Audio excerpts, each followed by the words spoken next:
అన్నయ్య అన్నావంటే ఎదురవన, అన్నిపై ఉన్నావంటే నిదరవన, కలలే కన్నావంటే నిజమై ముందుకి రానా, కలతై ఉన్నావంటే కథలవన.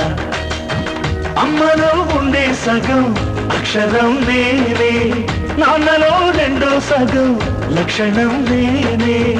అమ్మ తోడు నాన్న తోడు అన్నీ నీకు అన్నే చూడు, చెల్లిపోని బంధం నేనమ్మా చిటి చెల్లెమ్మా, వెళ్ళిపోని చుట్టం నేనమ్మా. అన్నలోని ప్రాణం నువ్వమ్మా చిటి చెల్లెమ్మా, ప్రాణమైన చెల్లిస్తానమ్మా.